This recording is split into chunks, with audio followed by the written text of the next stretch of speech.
first stream I've made after subscribing. Thank you. Thank you for joining. I'm first setting up the link on my Instagram story. Today I do have a special stream planned. How is your lovely self? I'm doing okay.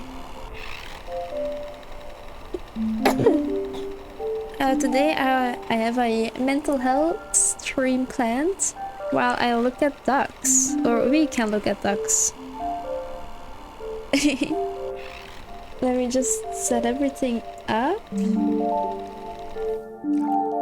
I will not leave the game on for the whole time, but I do think it's really calming. Just look at them. This is such a cutie. I love ducks so much. The game was made after the devs heard that ducks were your favorite. Yeah, probably.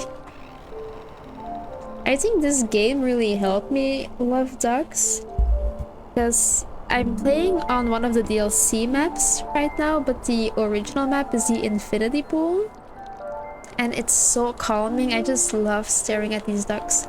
But I feel like this map is... I kind of forgot how the controls work. Hold on. Switch to hotspot is E. Okay. I feel like this map is just a bit better for the time of year, because, you know, all of the snow and it's so cozy. I also have a cup of tea with me right now. Just look at this. Have you unlocked most of the ducks? Yes, I started a new file for this stream, but in my original file I have all of the ducks from the base game, not from the DLC. Goedenavond, hi! So today I wanna do my first mental health stream. I'm planning to do them every once in a while, just to talk about mental health as one topic specifically. Today I want to talk about overthinking. I have a presentation set up just where I can give some information about overthinking and whatever you can do about it. We have 4 people here. I'm gonna wait just a few more minutes and then we can start. So the yellow duck just came... just arrived with the little, I don't know what it's called, the cards. I definitely all that helped. Yeah, you know what? I am a licensed clinical psychologist. We got a new ducky, and I feel like, you know what? I do all this work every day and I can just share it online, right? Like, why gatekeep? Such a great idea. Yeah, I don't know. I just feel like I think it's unfair that I learned how to deal with problems that seem so normal, like everyone struggles every once in a while, and I know how to deal with it, I guess, sort of in a way. Obviously, it's not as easy when you're doing it by yourself, but like, I can just share this information, right? Okay, we have 10 people. The 5 minutes have passed. If I sound weird, I've been sick for the past week, which is why I missed one of my streams last week. So maybe I want to start off with the chats, but also myself. So maybe to start off about overthinking, I thought we could all just share a bit if you want, of course.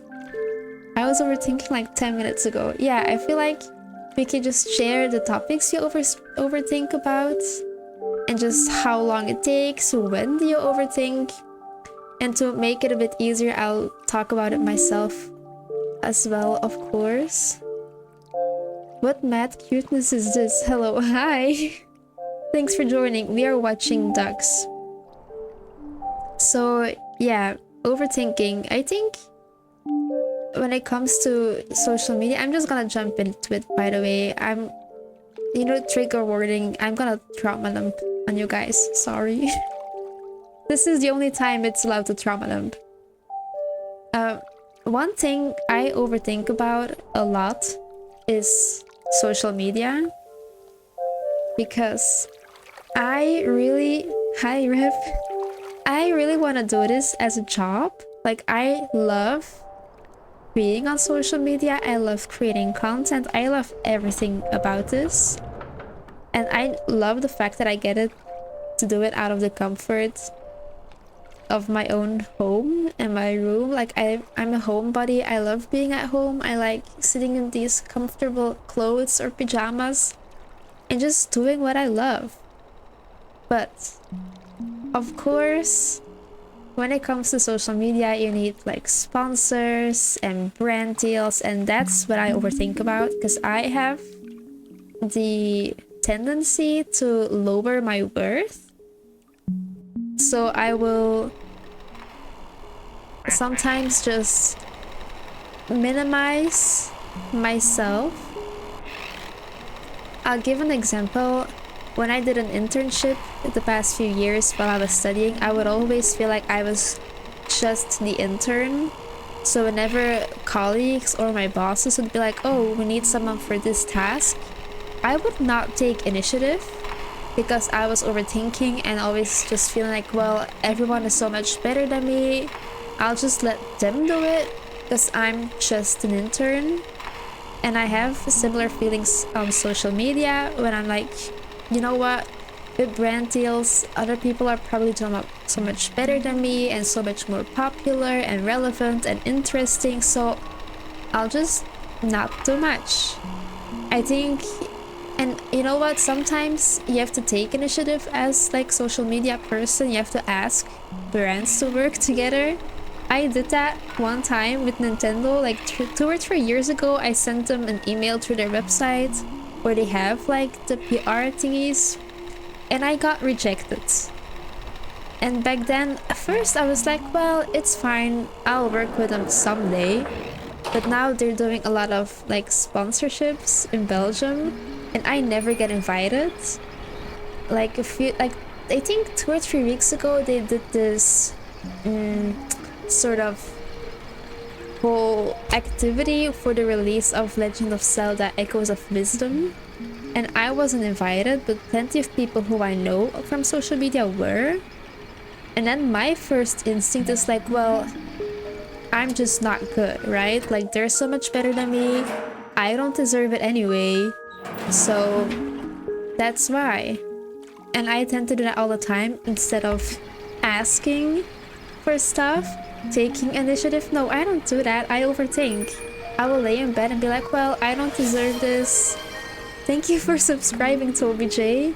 I also hear the alerts now. I don't know if you guys hear them twice, but are you in pajamas? Yes, most of the time on stream I am, because I like to get ready for bed. So anyway, I tend to overthink, or other things I tend to overthink about is social life. Good day. Hi, Mr. C Sharp. Social life. Sometimes, you know, people get busy, but in my mind, when I ignore people or don't text back, it's because I'm busy. When other people ignore me or don't text me back, it's because they hate me, right? So yeah, sometimes I will lay awake in bed just thinking, wow, I have no friends and everybody hates me, and I'm not good enough, and maybe I should just give up on everything. I'm gonna read the chat for a little bit. Overthinking about this colleague that I really like, and I analyze everything she says over and over. Oh, do you mean like a romantic way? We love seeing you being on social media. Thank you. I have severe anxiety, so I always overthink about everything I do. Okay, so it's about stuff that you do yourself. Jank, I'm sorry if I mispronounced names. Jank, can you give like an example of something that you do or did that you start overthinking later on? I hate ads, too poor to stop it. Oh yeah, I forgot to mention I have ads now, so I was able to disable the pre-roll ads fully. the negative thing is that I will get like 120 seconds of ads every 30 minutes.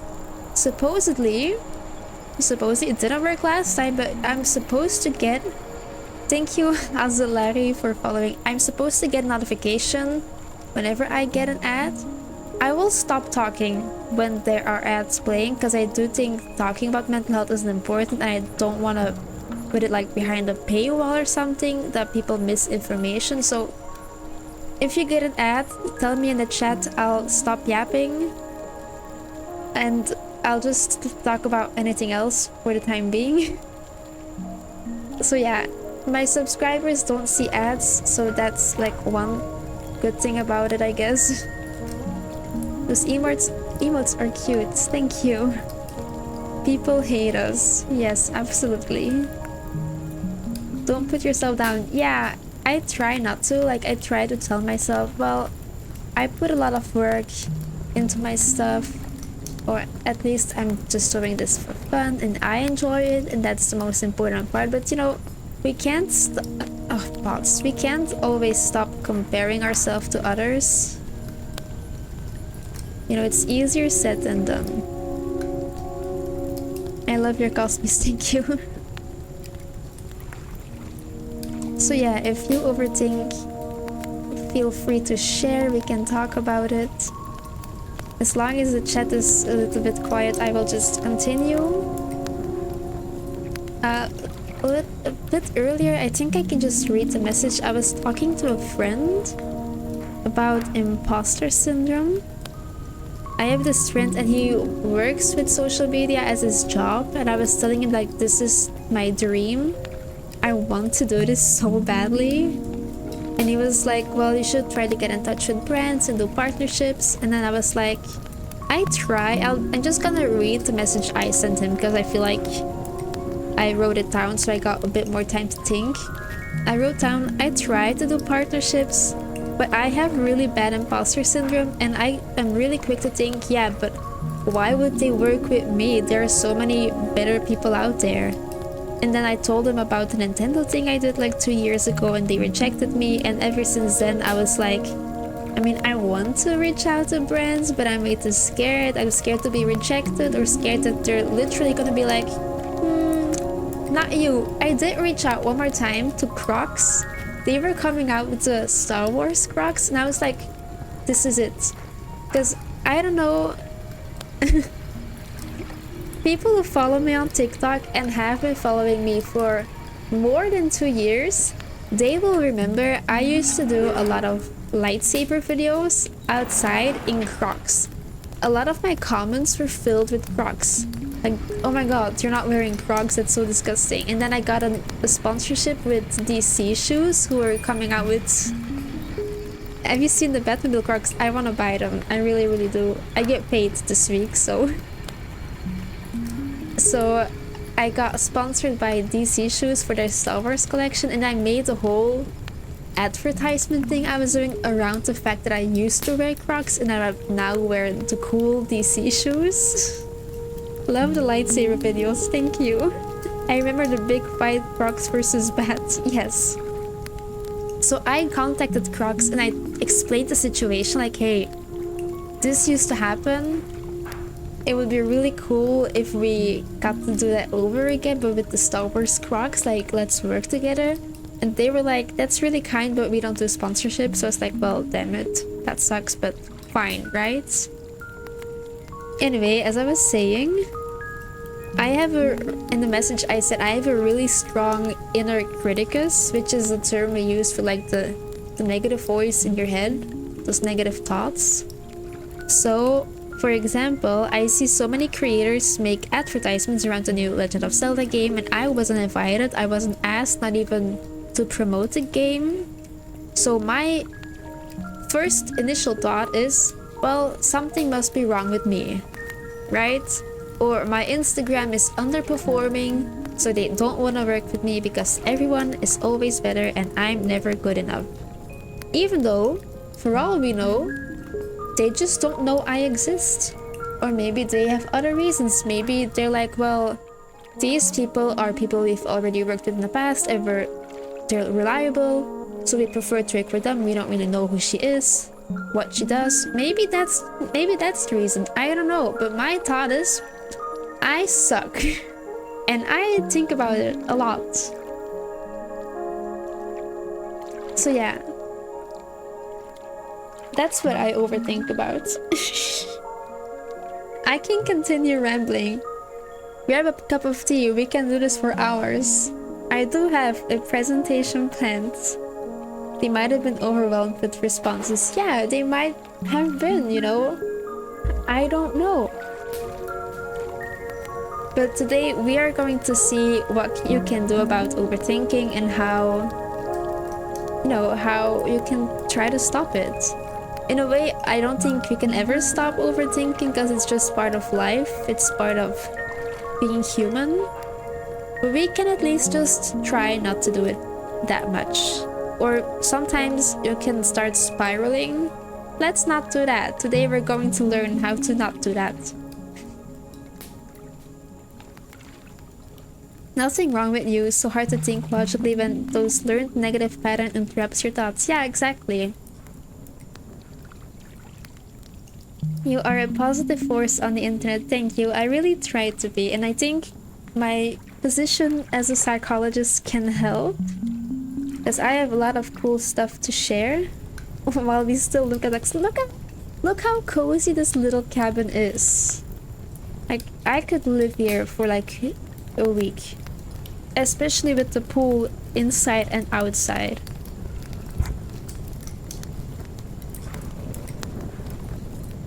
This is so cozy. I'm drinking apple cinnamon tea with this view. You know what I need? I need a big projector and project this in my room every day. That would solve my mental health issues. So many things play over and over in my head. I used to start a random game of rock, paper, scissors with strangers, and I still think of the few people who didn't want to play. I haven't done it in like 3 years, but I still think about it. So, wait, if I understand correctly, you would walk up to people on the street and just be like, rock, paper, scissors, go? There's a comforting firecrackle sound too. Yeah, there's a fireplace behind me, look. I'm basically sitting on the couch. Your many platforms promote positivity. Thank you. I really try. Love apple cinnamon tea. It's so good.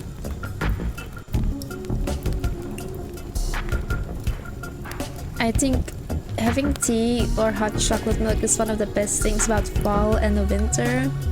It's so cozy. I love cozy things so much. At my work, I'm gonna do more hours starting today. And I'm really contemplating on decorating my office a bit. Just putting a blanket in there and some pillows. I think that could be really cozy. Maybe even have some tea there. Why not? I was on this ride at an amusement park, but it's basically the same thing. Oh well, I think that's cool. Pokemon wallpaper too? Oh, that's like a secret thing you see is like a secret thing in the game. I have a whole YouTube video about it, you can watch it. In your office, oh, I don't think I can decorate it that much, but I don't think my boss would make an issue with me having a pillow or a blanket, especially because my office is in the cellar. Yeah, the cellar, so it's pretty cold there. A pinch of clove and nutmeg with the cinnamon is also nice. I've never had nutmeg in my life. Maybe some plushies. Yes, I want plushies everywhere. Earlier this week, I think it was on Sunday, it was like 7 o'clock in the afternoon. I was so tired, I wanted to go to bed, but then I came across this video on YouTube of this girl who redecorated her room. And it was 7 o'clock at night, and I was like, I'm gonna start redecorating my room. And then she would put plushies basically everywhere. Well, my plushies usually are in my couch or in my bed. And I was like, wait, I can just put plushies where I want. And then I got rid of half of my books that I never read. I put them in the garage and I just filled that cupboard with plushies. It's nice, it's fun, it's cozy. In the basement, yeah, that was the words I needed, to the basement. She is Scully, but for psychology. Yes. Very true.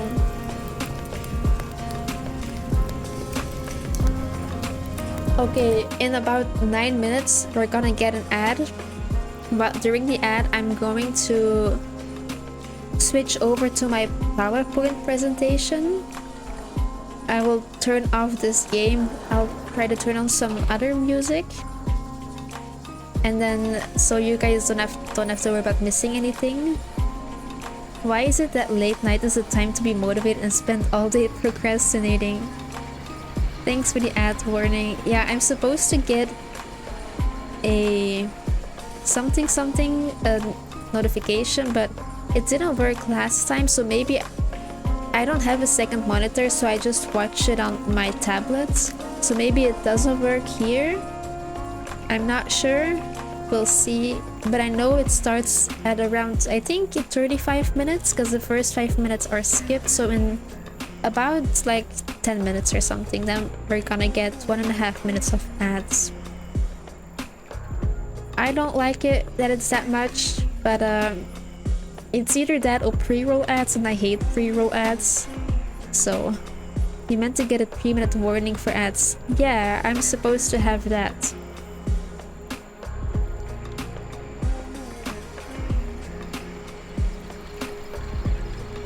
In the meantime, we can look at, oh, look at these duckies. Look how chill this is. It's just an ice bath. We have the Duck You Ducky. The Strawberry Ducky. There's a giant duck in this pool. I'm also overthinking and taking a long time to type these messages. That's okay. Whoa, something happened. Subscriber Toby, thank you so much for subscribing. The FBI sound caught me off guard. I didn't know that was my sound. Oh, it made a little sound. It's a cloud. Oh, I love this duck. Red ducky. Let's see. Oh, skeleton duck. Perfect. Oh my god. You're welcome. Thank you. The plate ducky. Marble ducky. Just some black duck. Lumberjack ducky. Clowns are normally scary, but the duck kinda is fine. Yeah, the duck is cute. Wow, look at this one.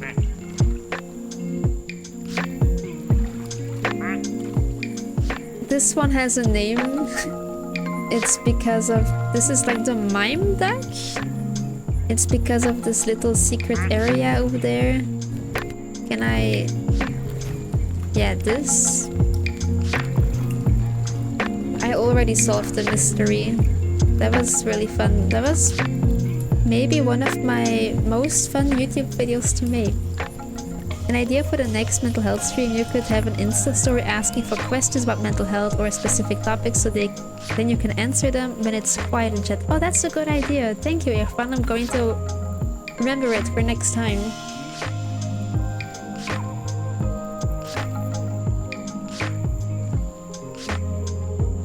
That's why now I just wanted to have this game on. It's just chill. We can look. Nobody has to answer or ask questions if they don't want to. Nobody has to share anything if they don't want to. And then in about 5 minutes or so, I'm going to head over to the presentation.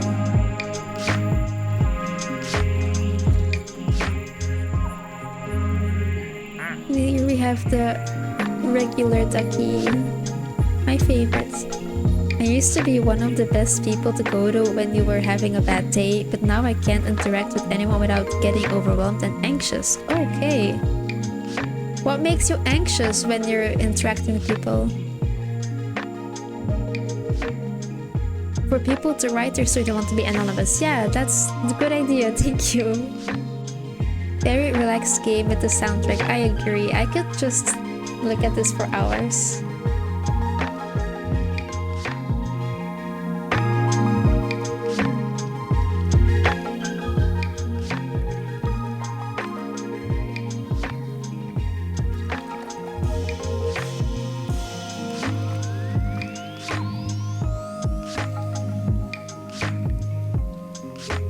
You guys can't see it, but because my face is covering it, but in the corner where my face is, there is a little timer to see when the next duck is gonna come.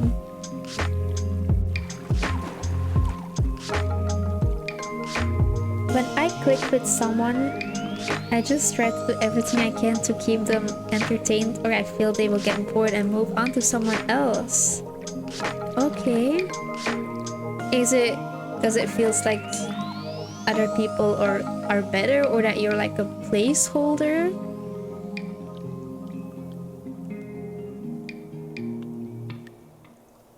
Hey Jelle, we hebben vandaag een korte mental health stream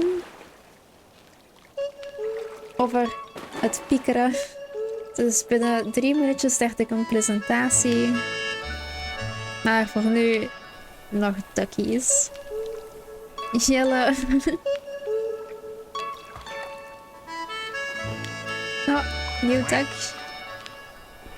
Cactus duck.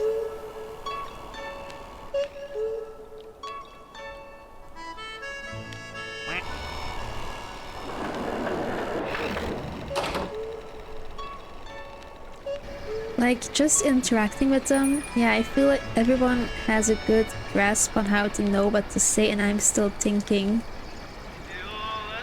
Oh, I feel like, in general, being social is so hard as an adult.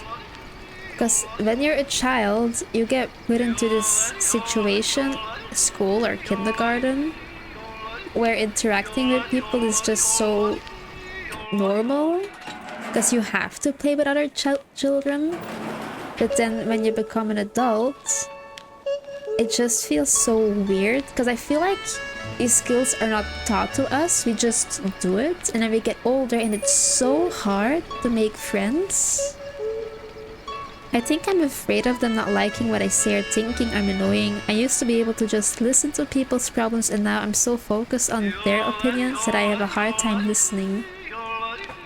Oh, when you're listening to people, one thing that we get taught as a psychologist, because we tend to listen, but then we're also thinking, oh my god, what am I gonna do next? What question am I gonna ask? And then you're so focused on yourself. When you're talking with other people, one thing that can help is just being an active listener, just really listening to what they're saying, and then questions will come by themselves, or you'll know what to ask for. If I can give an example, let's say someone is just talking about school. You can say, oh, what classes do you take? Which ones are your favorite? Do you struggle with some classes? How do you make your notes? What's your favorite way? I don't know, like, there are so many things you can ask, and people love talking about themselves. So if you don't know what to do in a social interaction, ask questions. Number 1 advice. So now you're focused on their opinions that you have a hard time listening. I wish I had like a camera that I could draw stuff on. Because a lot of the times I'll try to explain it in words. Our thoughts are super important to us. We don't always realize it, but what we think influences almost everything. When we think negatively, like for instance social interactions, we're like, oh, it's so hard, I can't do it, people are gonna think I'm weird, people aren't gonna like me. We feel bad.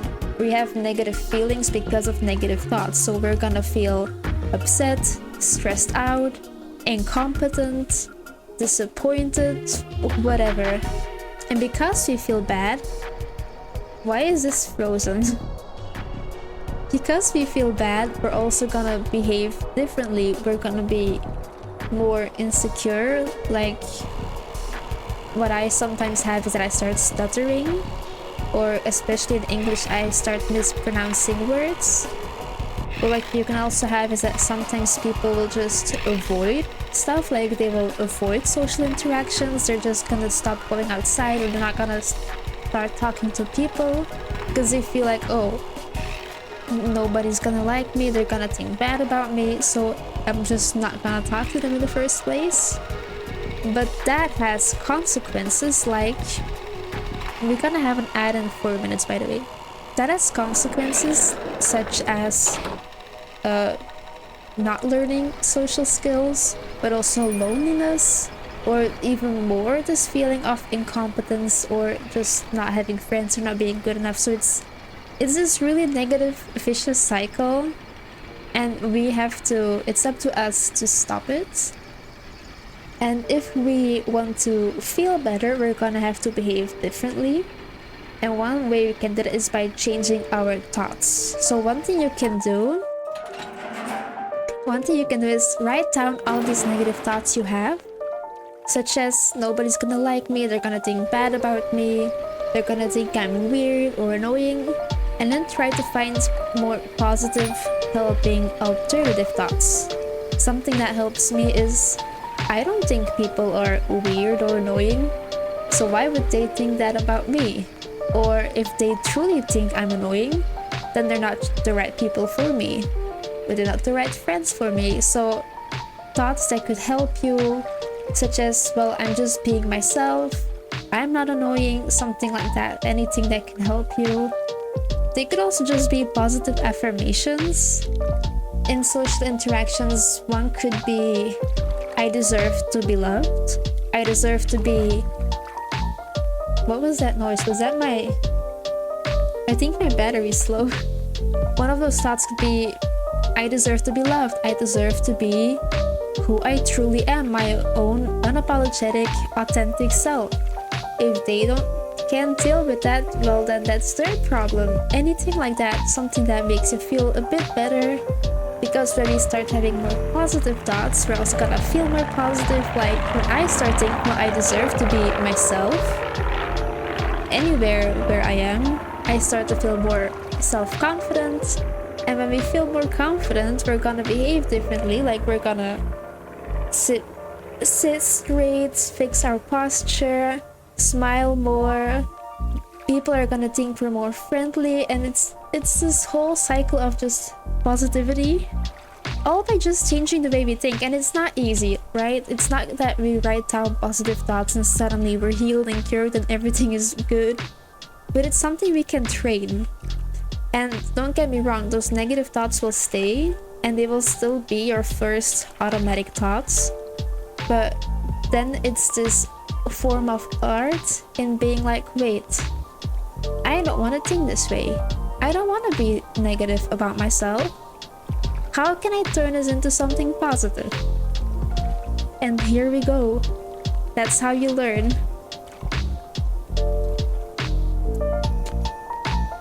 Okay, I'm gonna continue reading the chat. I'm always in small groups because it's better for my calmness, but then when they're all with other people, I feel like I message them, I'll be interrupting them. Okay, I think in like 8 seconds we're gonna have an ad. Correct me if I'm wrong in the chat because I still did not get the notification. I could check the Twitch thingy itself because I still did not get the notification. Let me see. I could check the...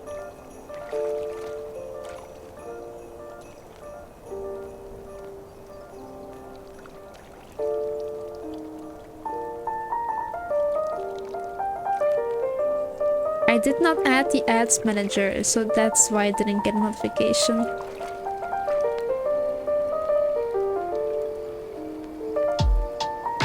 I don't know if it's working. No ad yet, okay. Thanks, just talking about it helps. Yeah, usually just venting can already do a lot. I don't know if the ad manager is working now. Ads manager, let's see.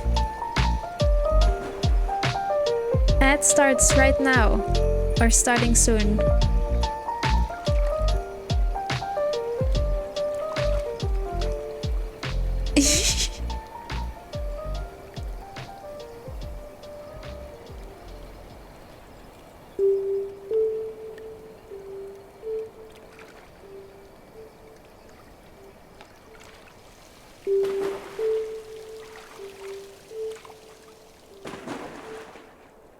Okay, I have no idea how the ads manager works.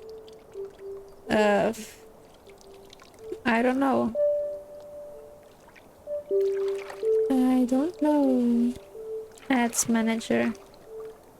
It says ads starting soon and then it's not doing much. I think I accidentally snoozed it 3 times.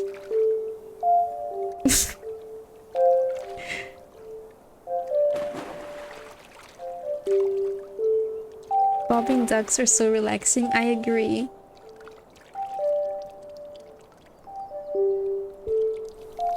Oh, we have an ad in progress. Okay. So, my subscribers, you guys are lucky. You don't get ads, as far as I know. Thank you, by the way, for subscribing. I'm really grateful. So we are the special gang, yeah. Okay, so now I know I do not get the ads notifications on my tablet. I have to look at it on my laptop, the screen itself. Let's talk about the non-subs. Yeah, let's make them feel bad about themselves. Let's ruin their mental health. That's what this mental health stream is all about, you know, making people feel bad. But no ad for me. I don't know how it works. I'm just new to all of this. Maybe it's 30 minutes after someone joined. I don't think it does. Because I think as it's after like 35 minutes. But maybe if you just joined you don't get an ad because my pre-roll ads are off. I have no idea. I really don't know. Okay, the ad is over. So I can snooze ads, and that's apparently what I did on accident earlier. My mom called, so I left for like 20 minutes. Lol, okay. Thank you for the singing, you're very welcome. Okay, for the presentation, I'm going to turn this off. I will save maybe for next time. And I'm going to turn up some music. Let me just switch to this screen for a bit. I'm gonna open YouTube. I know that Twitch has like copyright thingies, but I think Lo-Fi Girl is fine. I think Lo-Fi Hip Hop Radio. Of course, I have an advertisement now. Zet de stap naar zelfstandiger worden. Okay. Let me just get everything set up a bit. You miss so much, yeah. Snooze is good for the exciting parts of a game.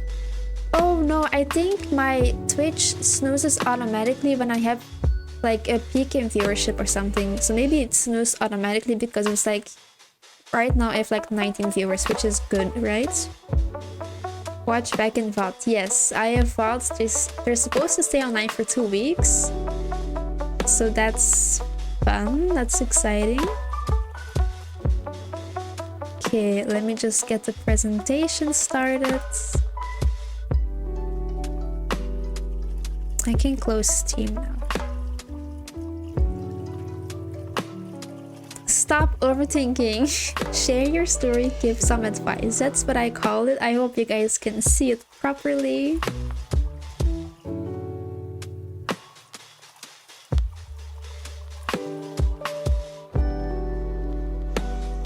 I'm just having a quick sip. Otherwise my tea is gonna get cold. Just came to send hugs and ducks, apparently. Thank you, Matthias.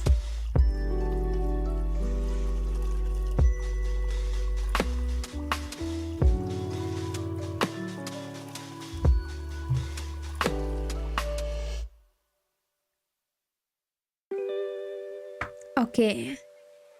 Stop overthinking. Again, feel free to share questions in the chat. I will look at it directly. You want your teeth to get cold? Yeah, my teeth. Be free to ask questions or share advice that you know. Anything that could help other people. So first, I want to give some what we call psychoeducation on overthinking. So why on earth do we overthink? Because it's not giving us answers, it's not making us feel good, so why on earth do we even do it? And one of the answers is for survival. If we didn't overthink in the past, we would not have survived.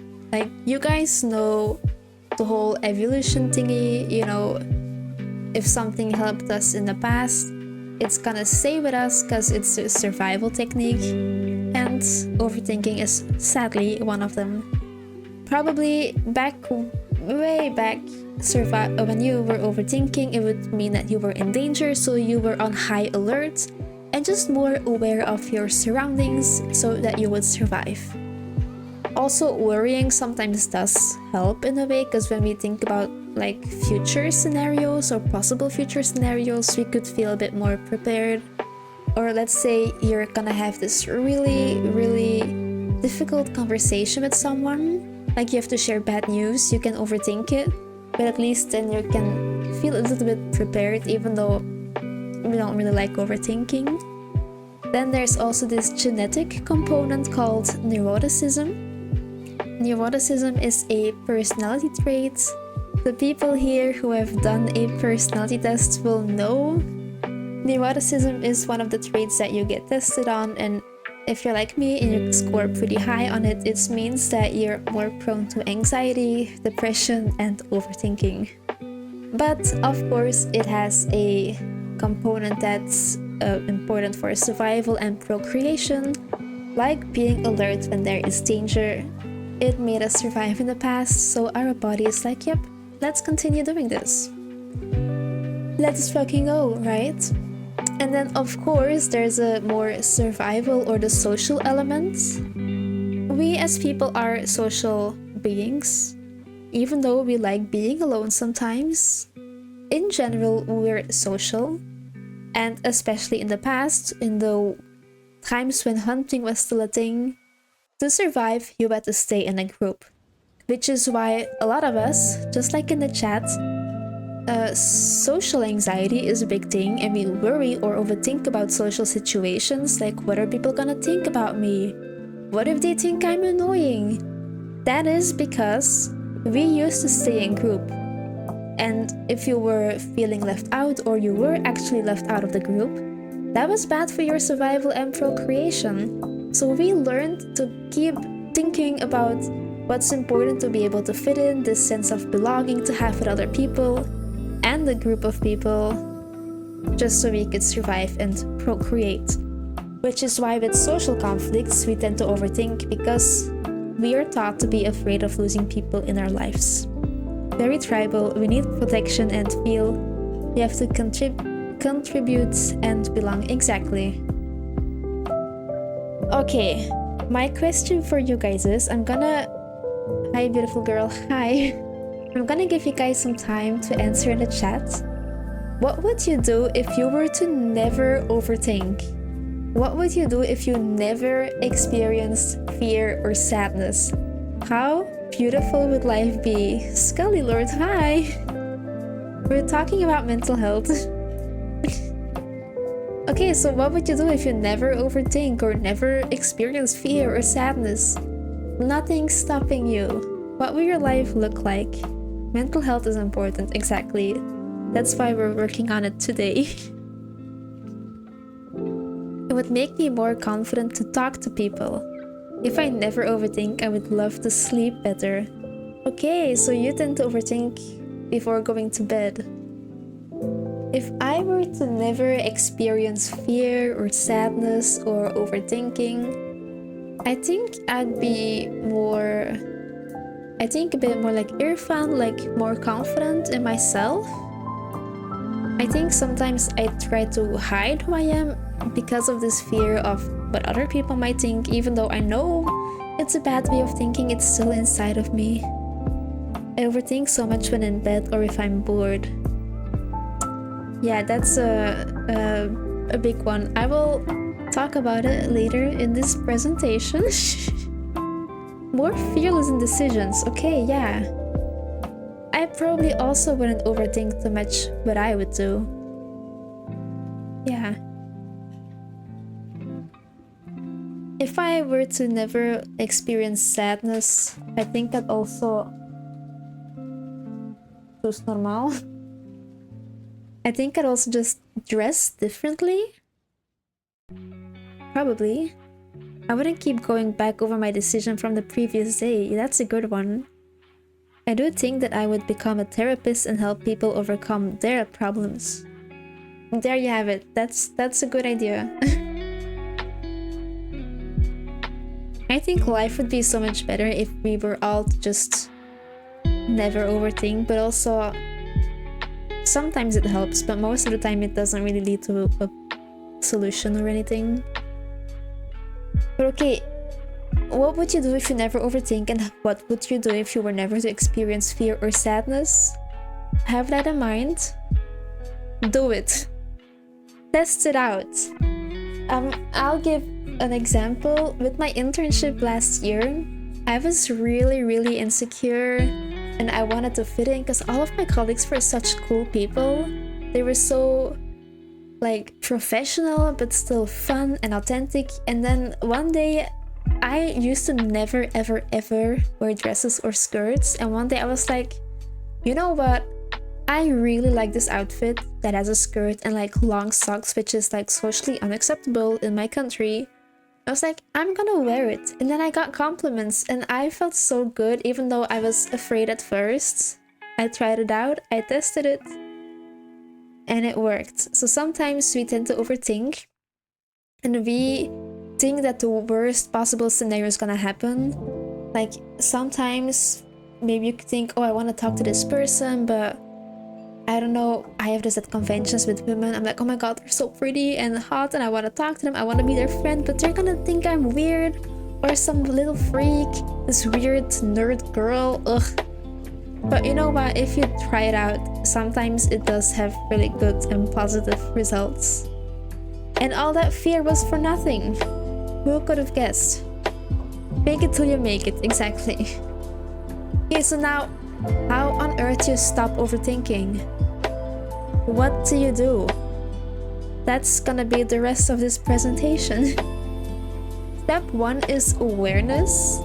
We have to become aware of when we overthink and what we overthink about. Sometimes we realize we're overthinking, but it's too late. Sorry, I dropped my rice crackers.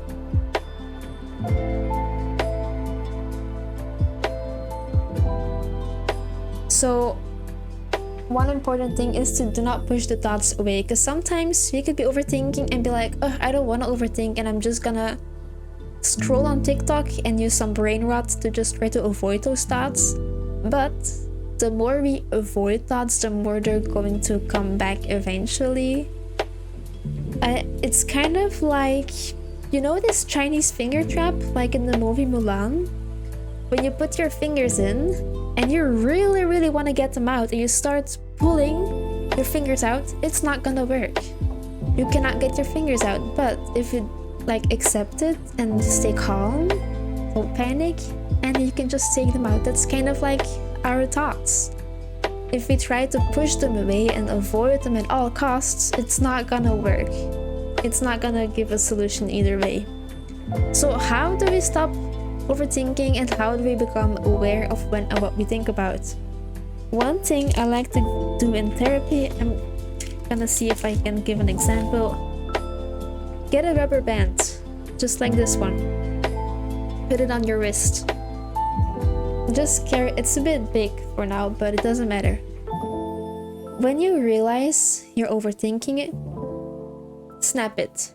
Not too hard, you don't want to like self-harm, but just a little bit. And then at first you're gonna notice that you're gonna be doing this the whole day or the whole night. Is that why you cosplay? You fake being a superhero until the day you actually become one? Yes.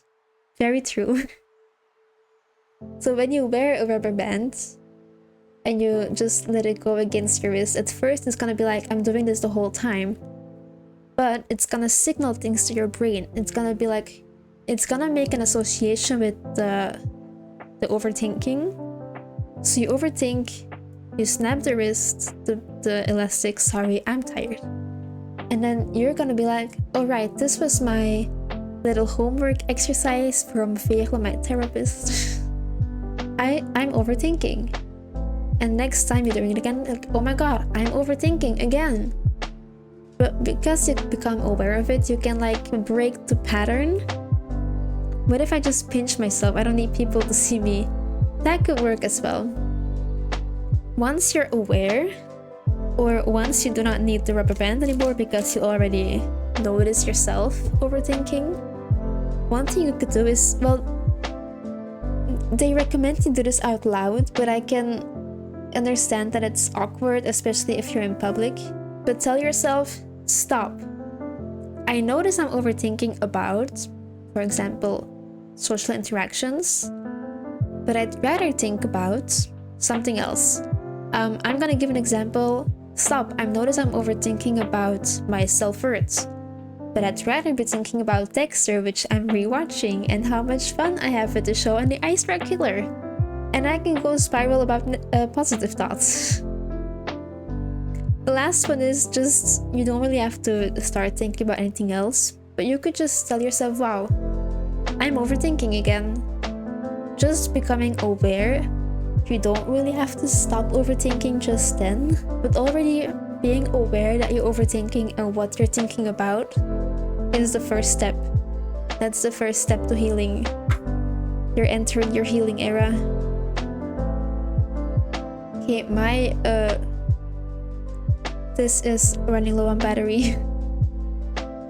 Step 2 is action. There is this acronym you can use for overthinking, but it only works in Dutch. So Belgian people, Dutch people, people who speak Dutch, this is for you. The word PITA. Yummy, PITA, we houden er allemaal van. Die staat voor piekeren, tijd voor actie. Dus piekeren, tijd, actie. Piekeren, tijd voor actie. So whenever you notice you're overthinking, realize I'm overthinking, it's time I get into action, that I do something about it. Action is important, and every new situation is a new chance to learn. We tend to overthink about new situations, like you're going to a new school, you have a new job, you're moving. New things, they stress us out. They're anxiety inducing, but they could also be positive because they're new situations to learn in, and that's fun. So one way, or two ways actually, we can stop overthinking is through exposure, but also behavioral activation. In therapy, exposure is often used for fears or phobias. So when you're overthinking about stuff you fear, remember that's gonna be exposure. Behavioral activation, however, is often used for depression and some form of anxiety. It's usually used when they're depressed, they don't really tend to do much. Like, they don't feel like doing anything either, right? They have no energy. All they want is just to lay in bed, maybe make their bed and just lay on the couch instead, or just watch TV or scroll on Instagram, scroll on TikTok. But it doesn't work. So what we try to do in therapy is behavioral activation. One thing that I do, it's not on the PowerPoint, but with depression, is to find like one activity that they enjoy and one activity that's fulfilling, like household tasks. So not necessarily fun things, but things that just have to be done eventually. Or self-care, like brushing your teeth, like it could be something that small. And I'll just say to my clients, if they're at home, of course, from work, do one fun activity and one fulfilling activity each day of the week and score how you feel after doing the activity. Just to see how you feel. And oftentimes, because they're fun and fulfilling, they'll feel better. And then we start implementing more of those activities to fill their days with all of these, fun stuff to do that makes them feel good. The cure to depression. Doing things. It's a pretty hard language, but I bet you can do it, yes. So, when we're overthinking, what the hell do we do?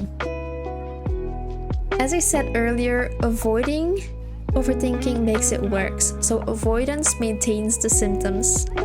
We cannot change how we feel unless we change how we act. Write it down. It's a good sentence. We cannot change how we feel unless we change how we act.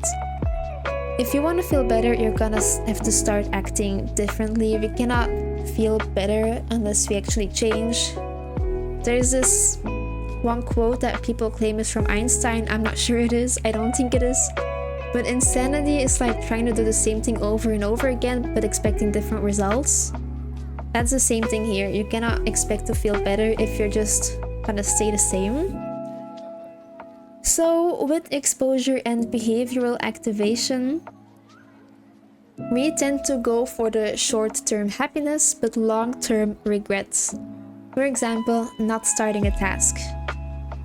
One of the examples I can give is jogging.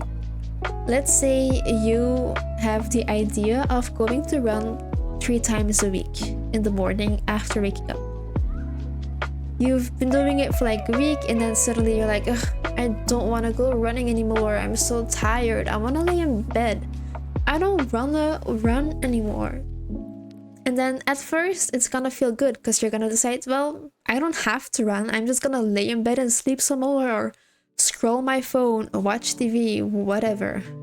And at first you're gonna feel good. But then maybe after a few hours you're gonna be like, ugh, I should have gone for my run. Or after a week, you're like, ugh, I've been slacking on my workouts. I should have gone for my run. We prefer short-term happiness, but long-term regret. So we gotta change it. Next time you're procrastinating a task or you're in bed like, oh my god, I don't want to go for a run, you can tell yourself, well, I probably should because I'm gonna feel relieved after I've done a task, or I'm gonna feel good after my run. And in the long run, see what I did there? I'm actually gonna be really proud of myself. So obviously, again, this is not something that just happens in 1 to 3. You have to train your brain. You have to actually tell yourself these things. So when you notice you're overthinking a task, but let's say at work, there's gonna be a new computer system and you don't know how it works, and you have to learn it, but you don't know how, and it's gonna take up so much time, so you start overthinking, but also procrastinating because I don't know how this is gonna work. Maybe someone should help me. See that? Ask for help. I'm feeling the pun alert. Okay, again, I'm gonna have an ad in 6 minutes. I'm keeping an eye on it so that you guys do not miss information. So yeah, do not procrastinate. Tell yourself how you're gonna feel after you've done the task that you're procrastinating, and if it's something that is hard, like a new computer system, ask help. People are oftentimes willing to help you out, and you can start early, and starting early can also be by asking help or even trying to Google stuff. I can tell metaphors are part of psychology studies. Yes. I have a good example of this of my own life. For a long time, when I was doing YouTube, the gameplays mainly, I used VideoPad as my video editor. But after a while, it got so bad. It was really terrible. It took a long time to load and it just wasn't working anymore. And everyone told me, well, just try DaVinci Resolve. It's free, it's great. And I was like, oh, but I don't wanna learn something new. It's gonna take so much of my time. So I kept procrastinating this, but I also knew that VideoPad just wasn't working for me anymore. So I was constantly overthinking like, ugh, I wanna make good videos, and what I want to edit in my videos is not possible in VideoPad. So I was constantly thinking like, oh, my videos are so bad and they could be so much better. And I hate that my videos are bad and they're not getting views, and I'm not gonna achieve my dreams of doing social media as a job. When all I had to do was just learn DaVinci Resolve. So one day, I had time, I asked my brother, please, when you're editing your video, can you sit next to me and teach me how you do it? And so I asked for help and he helped me out. And now sometimes, let's say in the weekend I was editing a video and I wanted to know how I could use like a mosaic blur on one part of the video. And I just googled it. I didn't procrastinate. I didn't leave it out because I was like, I really want this video to do good. In the end, it's gonna be better for my video. It's gonna help me achieve my goals and dreams. So I'm just gonna do it. I hate that I have to spend more time learning, but it's good in the long run. You went to DaVinci Resolve? Amazing. Yes, I did. I've been using it for maybe a year now or something. Will you be making a video or a video series? I've been thinking about starting a blog because what I use in therapy as well is like worksheets. I like to give my clients some type of homework or things that they can fill in just so that they're also like working on themselves at home and not just during the sessions. Science also proves that that's just better for results. So I've been thinking about making some type of blog to also upload my worksheets so you guys can fill them in. I make them for free. I give them to my clients for free so I could just share them for free, right? I have one in this presentation that you guys can screenshot, so... Next slide. Okay, this one's for the chat. Sleep. So many of us overthink right before we want to go to bed. And I know the story. You're so tired during the day and then you have to go to bed and suddenly you're not tired anymore. And this brain is working over hours and you're thinking and overthinking and suddenly it's 1 o'clock in the morning and you have to wake up at 6 a.m. to go to work and you're like, oh my god, I'm only getting 5 hours of sleep. Maybe it's a good thing. Maybe I'll be more tired tomorrow evening, but then you're not. No, you're gonna start overthinking again and then you're gonna get sleep deprived. Every day until 5 a.m. I'll have to be part of that, thank you. Sleep is super important and so many of us spend a lot of time that we could be sleeping overthinking. So I have 2 slides fully dedicated to how we can stop overthinking before we go to sleep. One thing you can do is sleep training. There's this app called iSleep. I have no experience with it, so sorry if it's bad, I don't know. I just read it in a book about overthinking, so I thought I'll just put it in here. If you want, you can try the online sleep training. Maybe it'll help. My magic trick, alphabet game. I pick a topic and name something for every letter. No time to overthink and I fall asleep before I know it. That's a really good one. I have a client who also has a similar trick. She also thinks about like a topic and then starts with letter A. Let's say, well, I'm watching Dexter, so the Dexter TV show, a word that starts with A is related to Dexter. That's a hard one. Amazing, because it's an amazing show, and the word ends with a G.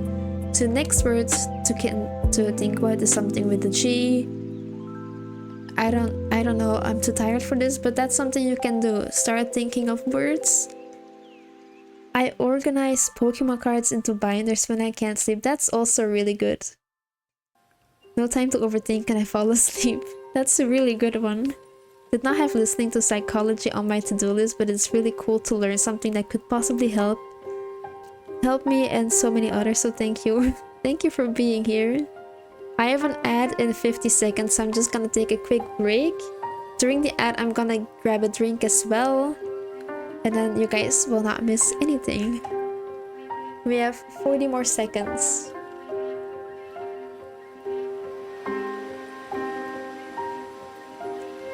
Okay, 30 seconds before the ad. Have a bathroom break if you need it.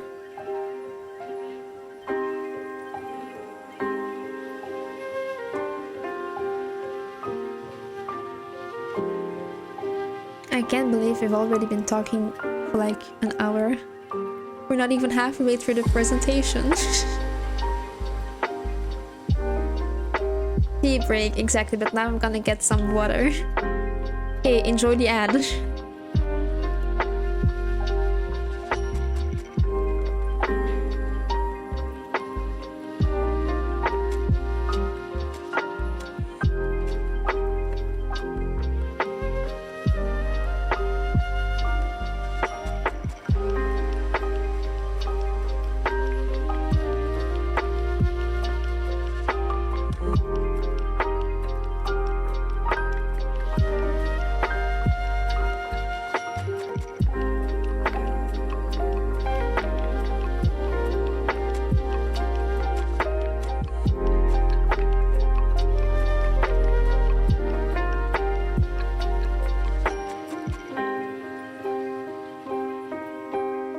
Oh, I love Lo-Fi Girls so much. Am I the only one not having an ad? I think the ad ended already. Time flies when it's so engaging, like the stopping and how Vega explains thank you. Wait, I have another ad in progress? How is this possible?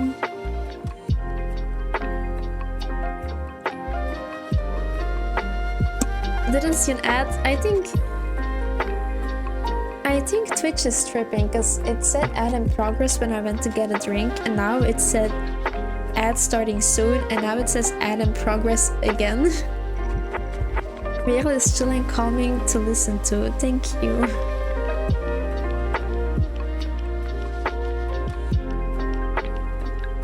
So yeah, let's just wait until the ads are over. I don't know why I got two in a row. That's super weird, but okay. Okay, be back. Okay, my Twitch says another 38 seconds, so I'm just gonna wait until everybody is back. We have 20 people here. That's so insane. I don't think I've ever had 20 people simultaneously being here.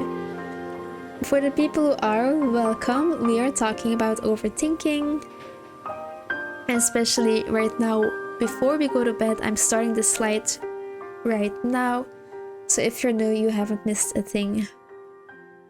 I'll start again in 10 seconds after I quit yapping.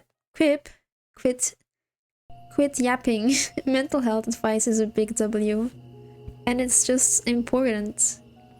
It's an important topic. Hold up.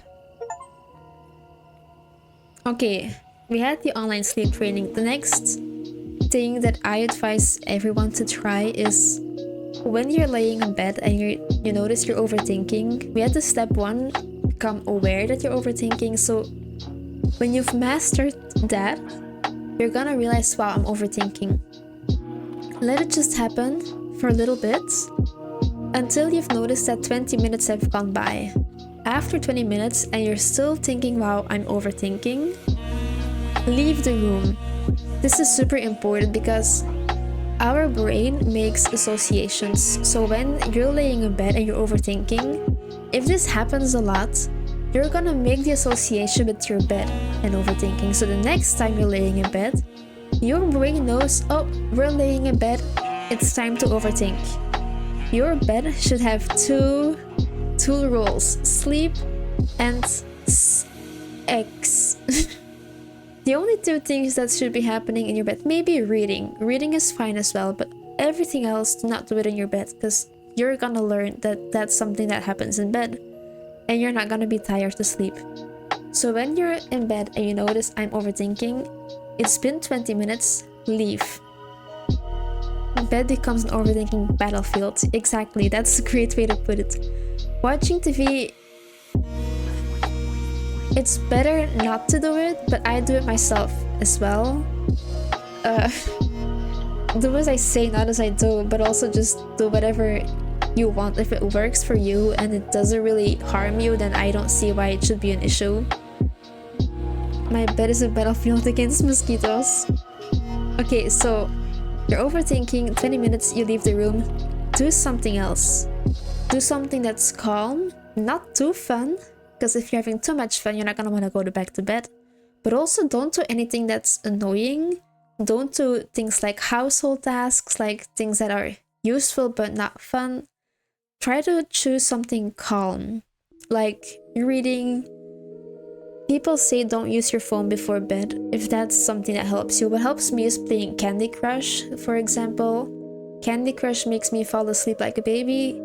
If that's something that could help you, even if it's on your phone, the whole blue lighting, if it helps, just do it, sorry. But a good thing is reading. You can read comics, maybe even listen to a podcast, read a newspaper, go back downstairs, have a cup of tea, just anything that's not too fun and not too annoying. And once you realize I'm getting tired again, go back to bed. If then you're overthinking again, after 20 minutes, go back out of your room, go back out of bed and do another activity. And you have to keep doing this until you fall asleep.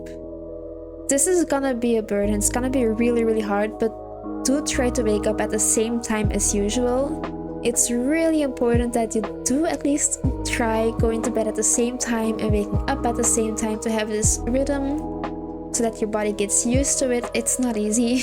It can take a few years to get it right, but give it a try. So wake up at the same time as usual and continue doing it until your body learns this rhythm, and then eventually you will stop overthinking before bed. Okay, I'm gonna read the chat for a bit. When I experience something new, whether starting to use the underground metro in high school or a new job, I always have dreams about it. When I wake up from such a dream or nightmare, like work, I just look around. Oh, it's night. I don't work in the evenings and just fall back to sleep. The more I get used to a new thing, the less I dream about it. Yes, that's good. I have the same thing with dreams, by the way. My dreams are so easy to spot. Like when I stress about something, I'm gonna dream about it. Okay, so you're overthinking at night. This really depends on what you're overthinking about. If it's again this procrastination, write it down. Let's say, wow, I haven't been to the dentist in a year and I really have to get an appointment and I just keep forgetting and I should really do this and my tooth aches and this is so annoying. Write it down. And specifically, like, write down tomorrow 9 a.m. I'm going to call a dentist. Write it down, leave it on the paper. It's on the paper, not in your head. Leave it there. If you are overthinking about like bigger topics like work or school, whatever, write it down in like bullets. Like, let's say that I'm overthinking about, let's say I'm unemployed and I have to find a job and I get rejected everywhere and I'm just going down this whole negative spiral of feeling rejected, not feeling good enough, feeling incompetent. I can write it down. Like, I'm become aware. I notice I'm overthinking. I feel incompetent and I feel like I'm not good enough. Start writing it down in little points. And then after you feel like you've ventilated enough or you vent enough, put it away. It's gone. Put it to the side, throw it away. Like, you know what? This is out of my mind right now. I've written it down. I can think about it later. Then we get to the fourth point is postpone or procrastinate. I'm going to go into deeper explanation on this in a bit. But step 1 is again the awareness. Notice in yourself, I'm overthinking again. This is not helping me. Enough for today, I'll overthink tomorrow. Especially because in the evening we tend to create these doom scenarios in our head. Like the worst thing ever is gonna happen. Let's say again with finding a job. I'm never gonna find a job. Nobody's ever gonna hire me because I suck and I'm not good at anything, and why would people even hire me? Everyone is better than me, right? We can start thinking like that. It's a doom scenario. It's not realistic. Everyone can find a job. Everyone can do something. You're good at something. You have talents. And oftentimes in the morning, we will wake up and be like, well, maybe I was a bit dramatic in the evening. Maybe. So one thing you can do is take 15 minutes out of your day to overthink. So let's say in the evening, you're overthinking about finding a job. Write it down, like, I'm overthinking, I want to find a job, but I'm not getting hired. I'm starting to think that maybe I'm not good enough or I feel incompetent. Write it down and think to yourself, I'm going to overthink about this tomorrow. And then what you're going to do is pick 15 minutes every day that you dedicate to overthinking or worrying. And then you grab that paper that you put to the side the night before and you're going to think again. You're just gonna start overthinking. Put an alarm for 15 minutes. After 15 minutes, you're like, okay, I'm done overthinking. I'm gonna do something else. This is super weird advice, I know, but it helps. This is scientifically proven, evidence-based. We tend to be able to park things aside or let things go when we know we're gonna come back to it eventually.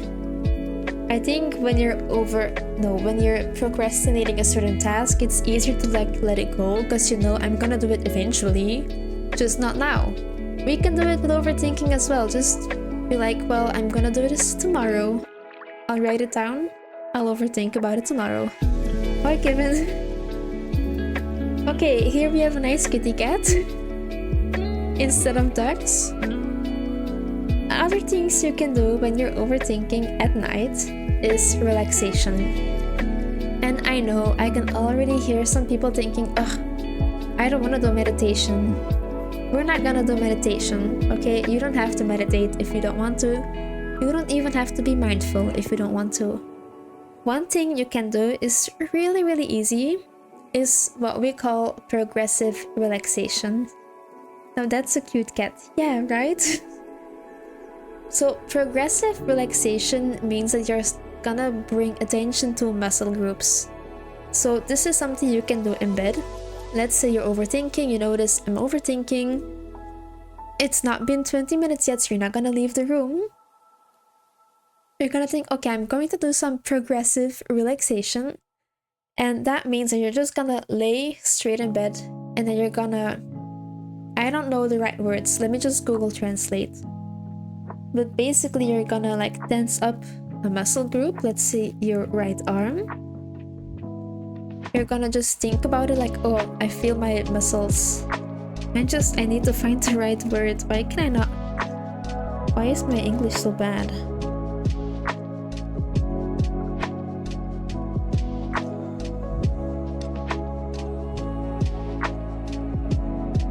It says tension, clench and relax. Yeah, exactly. You're gonna clench a muscle group, let's say your right arm. You're just gonna feel the tension and then just relax. And then you're gonna do it with your left arm. Just clench it for a few seconds and then you're gonna let it go. And you do this with every muscle group. You can do it with your arms, your back, your abs, your legs, your buttocks, whatever. You can also find like the guided relaxation thingies on YouTube to help you with all of the muscle groups. It's good for not being your native language. So yeah, bring attention to these muscles and you're gonna feel more relaxed. Another form of relaxation is breathing exercises. One that you can do is called slow deep breathing. It basically means that you're gonna do 6 cycles of just 4 seconds breathing in, 6 seconds breathing out. Just 4 in, 6 out, and you're gonna do it 6 times. If you can, do it laying down on your bed.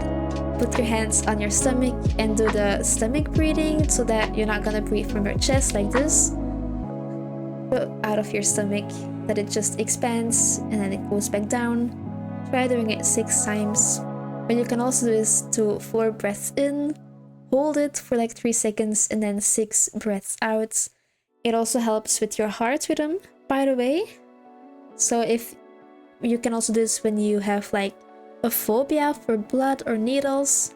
Slow deep breathing, 4 seconds in, hold it 3 seconds, 6 seconds out. One thing you can do, oh thank you the Not a Legend for following. One other thing you can do before sleeping when you're overthinking is visualization. Now this is a fun one for us little geeks. I love doing this exercise. What you're gonna do is you're gonna imagine a safe, relaxing area or setting. This could be something in real life or something from one of our fictional worlds like Star Wars. Pretend you're on Naboo or Tatooine. Anything basically, maybe Gotham, but I don't think it's a safe and relaxing area. So imagine you're in this area, this safe space, and see it like you're actually there. Just imagine all the buildings, or if you're on Tatooine, all the sand, the 2 suns, the warmth. Make your image as detailed as possible. Think about all of the smells, the colors, the sounds. Arkham, sure, if that's relaxing to you. Maybe I like imagining myself in a sort of field of grass, but at night. So I just like imagining looking at the stars. You guys cannot see it, but on my ceiling I have these glow-in-the-dark stars. Just because I love looking at stars and just like, especially on a hot summer night like in Thailand, just being outside on a balcony and I can feel the warmth of the sun even though it's gone down, like it's already dark, and just this humid smell, like the warmth. You know when you're in a really warm country and it smells like warmth? That smell, and you can see the palm trees. There are a few bats outside flying around. I can hear a cat meowing. Such a nice, relaxing feeling. The countryside is my safe space since I grew up in the countryside. Nice. What does the countryside look like for you? I actually have a place IRL where I sometimes go to get away from things. It's really relaxing. Nice. I think like fields are a good space for this as well. Or like, imagine just sitting by a river or the beach. Man, especially Thailand beach. There's this one beach in Thailand in Maptaput where they have such good chicken. Super random maybe, but I just like imagining or visualizing that I'm there. You can see the sunset, it's warm, I'm still in my bikini but I'm wearing like a dress over it and it's just flowing in the wind, and I'm having this meal and there's like music like the lo-fi beats right now just playing in the background. So relaxing. Nature is amazing. My brother is going there next month. What beach was it? I'll recommend it to him. I'll see if I can find it. Just make sure not to imagine the smell of pancakes. You'll be hungry and go out for a snack. Valleys of fields and just the sound of the wind and no one around. Oh, that's so fun. I even feel like just imagining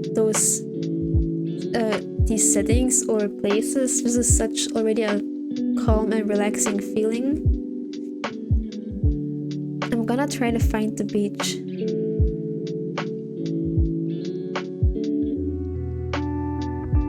But I don't think it's in Maptaput itself. Could be in Pattaya. I know there's a hotel really close to the beach, but I'm not sure what it's called. Something with a P, I think. A Hawaii beach during sunsets. Imagine pancakes sounds awesome, but I would get up just to make some.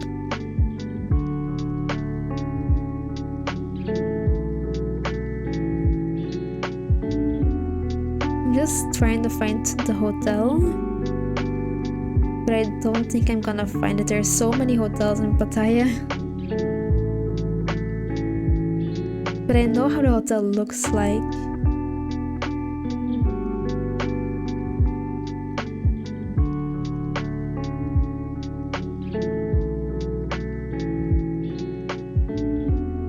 Okay, maybe I should just beach restaurant. Maybe I can find it in the images.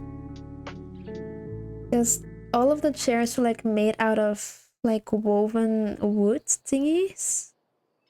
And it was on the beach itself. But it's been so long since I've last been there. I'm gonna have to take some time to find it. Okay, the last thing you can do when you're overthinking before you're going to bed is just do it.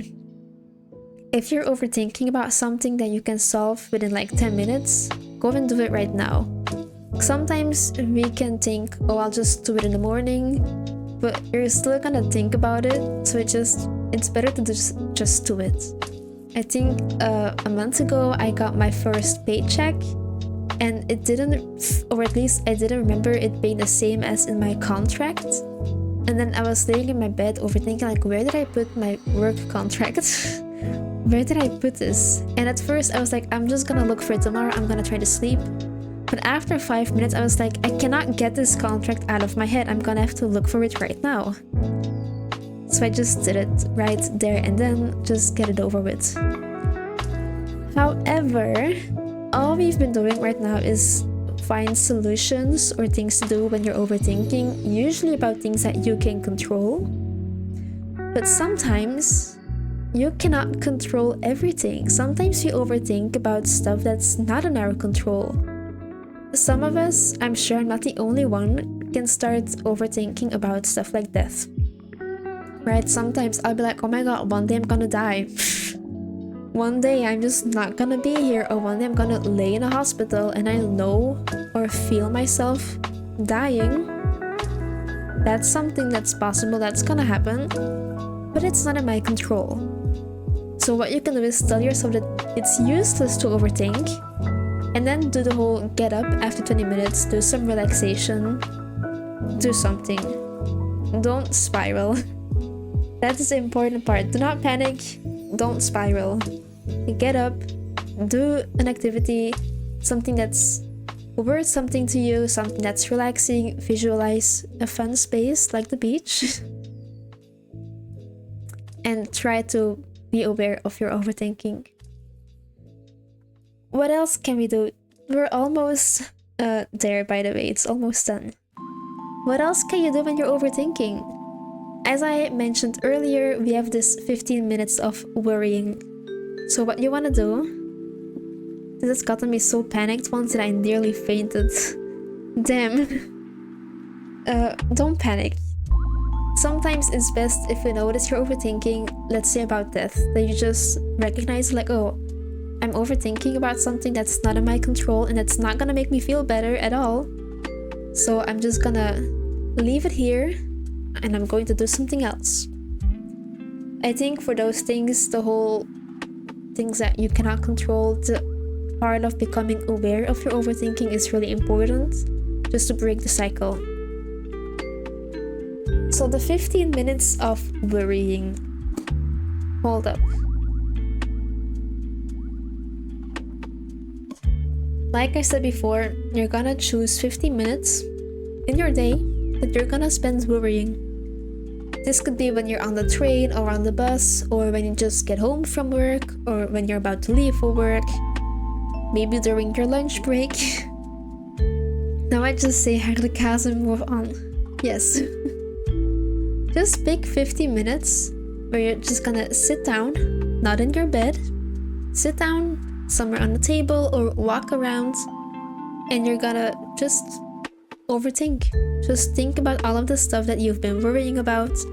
Set a timer, 50 minutes, and after 50 minutes, you tell yourself, okay, 50 minutes are over and I'm gonna stop overthinking and I'm gonna do something else.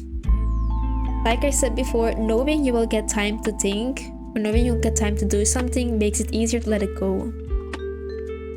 So procrastinate your overthinking. Then be gentle with yourself. It's really normal to worry. As I explained in the beginning, we all do it. It's this whole genetic thing. It sucks, but we do it, and it's normal, and it's okay. It's also okay to not enjoy it. It's okay not to like overthinking, but you're allowed to overthink, and it's normal to be scared. So I think instead of, because we tend to punish ourselves when we overthink, like, oh my god, I'm doing it again, I'm so fucking stupid. No, like, tell yourself, hey, I'm overthinking, it's okay. Especially sometimes you will overthink about stuff that is just really scary. Let's say you're dealing with health issues and you're getting tested for a possible diagnosis and you're really scared, like, what's gonna happen? What's my future gonna look like? Is my life gonna change? Am I gonna have to take medication for the rest of my life? It's really, really normal to worry and to be afraid and overthink about certain things. So it's really important to be gentle with yourself and be like, hey, it's okay. This is a normal reaction to a possible abnormal situation. So it's okay to be afraid. Another thing you can do is shift attention. It's similar to what we discussed before. De drinkwatershow, ahoy! We praten over piekeren. Shift attention. You can go and do something relaxing, do some to-dos, scrap things up your to-do list, do something valuable. I think doing something valuable is really, really important, because sometimes what's valuable to me is not valuable to you.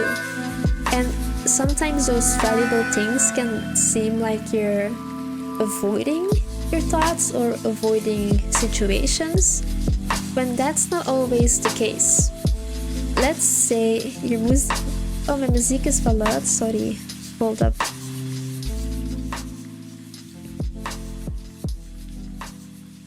Okay. Let's say for you hate watching TV. You think movies are a waste of time, and you cannot sit still for 2 hours, and you'd rather be doing something. Watching a movie is not gonna be something valuable to you. However, there are people like me out here who like watching a movie and who find a lot of enjoyment in it. So movies or TV shows can be valuable to us. So it's completely okay if you decide like, oh, instead of overthinking, I'm just gonna watch a TV show or a YouTube video. That doesn't mean you're avoiding it, as long as it's valuable to you. How do you know something is valuable to you? This is an exercise I do a lot in my therapy sessions. They can take up to an hour. I'll just give the quick gist to you guys. Write down 15 activities that you like. These could be things that you've done in the past or things you look forward to. They could be big activities like a certain trip you've taken or want to take, but also the smaller things you enjoy. Let's say watching a TV show with some chips. That's something enjoyable or something you can like. Write down 15 of those experiences. Then imagine what life is gonna be like with those 15 experiences, and then delete 5 of them. Then you're gonna have 10 experiences left, and then again wonder by yourself, what's it gonna be like if my life is filled with these experiences? And then you're gonna delete 5 more, and you're gonna be left with 5 fun activities or experiences or things you want to do.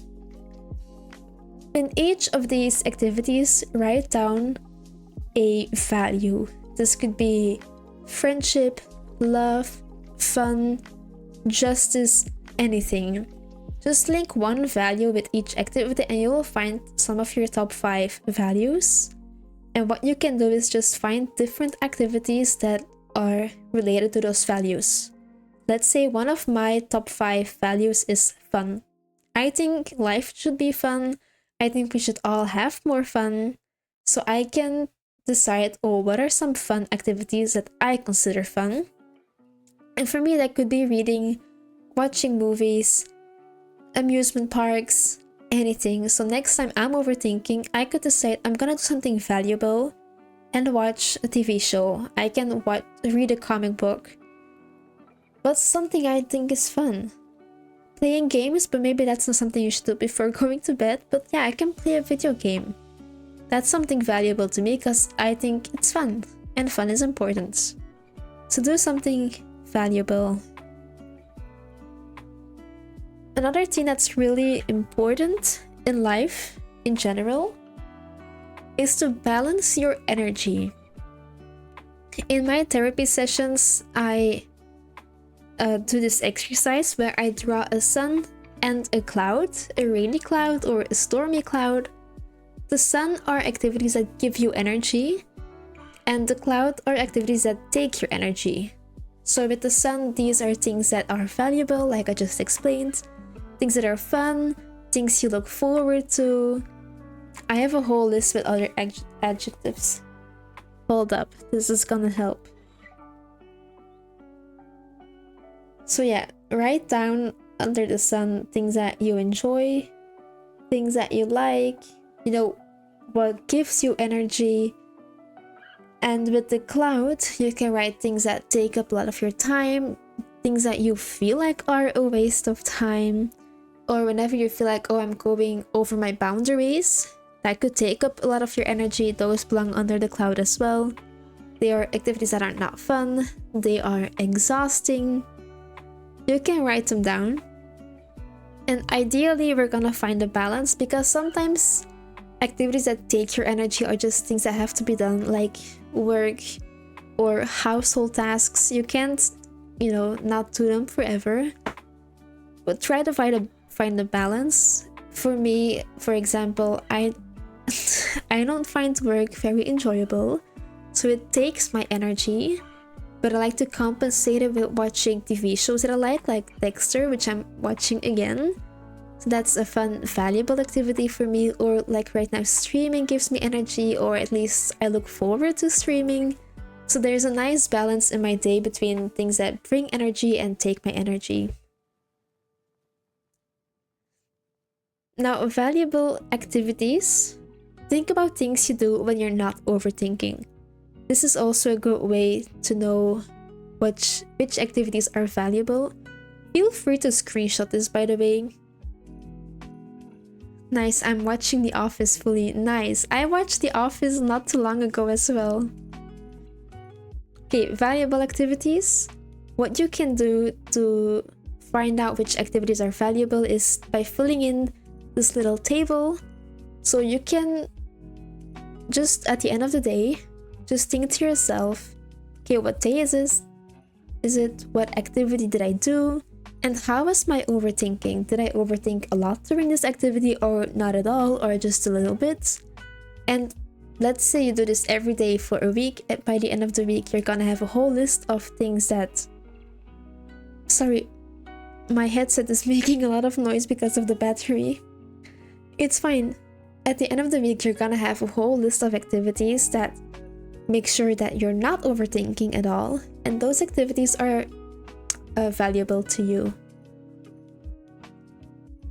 If I'm unclear, please say so as well. I know I'm rambling a bit. Something else that's important, not just in regards to overthinking, but in regards to mental health in general, is... It's all making sense. Okay, good. These three things. The first is, of course, energizing and valuable activities. I explained this a bit before. You get the gist. Movement, this could be walking, cycling, swimming, and especially dancing. Oh my god! Thank you so much! Drink water, thank you. It jump scared me a bit. I'm watching the stream on my OBS, so I just saw the alert. Ramble all you want, thank you. Dancing. Dance. We all need to dance more. First thing in the morning, if you're feeling like, oh my god, I don't want to go to work, put on a good happy song. Like Emco, he has a song called Classic. It's a classic. And just move. I can't dance either. I suck at dancing, but I love dancing. And just have like high energy. Fuck yeah, I'm gonna have an amazing day. Yeah, dance to a high energy song in the morning to lift your mood. I recommend this. And then being physically active multiple times a week improves health and decreases overthinking. So there's some nuisance. It decreases overthinking, not that it goes away, but the time spent overthinking and the intensity will decrease. So yes, move around, go for a walk, just be in the nature, which you can see as well, the little flower. Move your body. It's so good for our health. It will do wonders. Okay, and this was the end of my presentation. Do you guys have any questions or just other advice you'd like to share? Wow, I'm really losing my ability to speak. Oh, did we just get an ad? Did I miss it? Applause, thank you.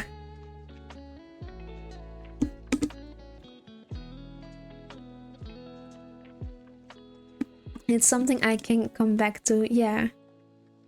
Once I have my blog ready, we can all read up about it again, because I will probably just put this online.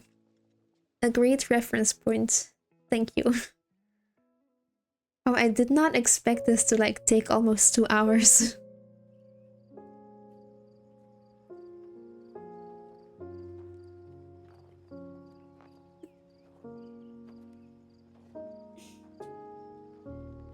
I too need to move around a bit.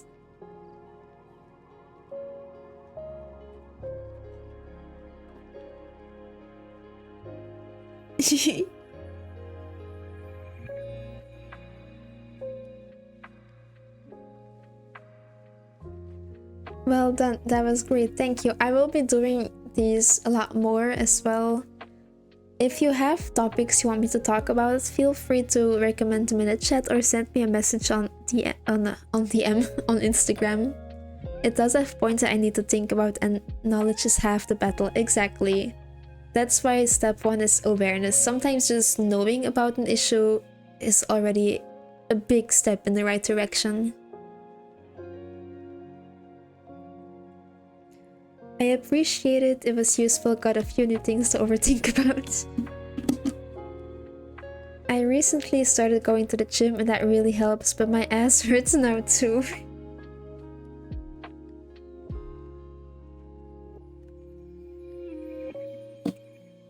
When it comes to movement, I truly recommend Pilates. I thought Pilates at first was just to work on your core, but it's really focused on the whole connection between mind and body, and I like that the exercises have to do with breathing because I suck at breathing. I know we tend to breathe automatically, but I also breathe manually. It's not fun. I breathe incorrectly as well, so having something that helps me. I follow those YouTube videos and they tell me like breathe in and then move your arm like this and then breathe out, and it helps me so much. So yeah, Pilates. It's fun. A breathing manual sucks. Yes. I used to go to a physical therapist to learn how to breathe properly. I've been using the Calm app, the spoken meditation I find useful, the body scan and breathing. Yes, whenever I got an advertisement for the Calm app, I would just do it along with the ad and then just never download the app. But the advertisements were great.